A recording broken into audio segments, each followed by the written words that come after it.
আসসালামু আলাইকুম দর্শক। সিরিয়ায় আসাদ পরিবারের শাসন শুরু হয়েছিল ৭০-এর দশকের শুরু থেকে। প্রায় বিনা বাধায় বিদ্রোহী যোদ্ধারা ৮ই ডিসেম্বর রোববার রাজধানীর দামেস্কে ঢুকে পড়েন। পতন হয়েছে সিরিয়ার প্রেসিডেন্ট বাশার আল আসাদের।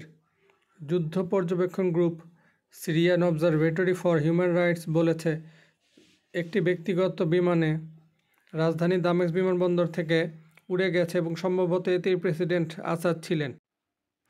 The centre for strategic and international স্টাডিজের মধ্যপ্রাচ্য বিষয়ক কর্মসূচির সিনিয়র ফেলো নাতাশা হল বিবিসি রেডিওকে বলেছেন, এটাকে সত্যিকার অর্থেই মনে হচ্ছে যে সিরিয়ায় ৫৪ বছরের স্বৈর শাসনের চূড়ান্ত মুহূর্ত।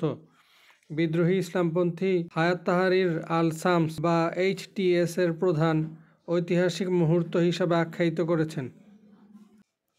বিবিসির খবরে বলা হয়েছে, সিরিয়ার প্রেসিডেন্ট বাশার আল আসাদ রাজধানী দামেস্ক ছেড়ে পালিয়েছেন, এমনটাই জানিয়েছেন দেশটির সেনাবাহিনীর ২ সিনিয়র কর্মকর্তা।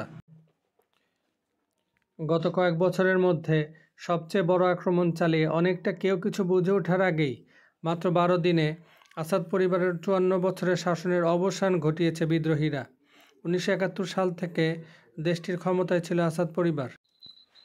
২ যুগেও যা সম্ভব হয়নি, মাত্র ১২ দিনের অভিযানে সেই কাজ করে ফেলেছে সিরিয়ার বিদ্রোহীরা। আসাদের বিরুদ্ধে এই অভিযান পরিচালনা করেছে ইসলামপন্থী সশস্ত্র গোষ্ঠী হায়াত তাহরির আল শামস HTS।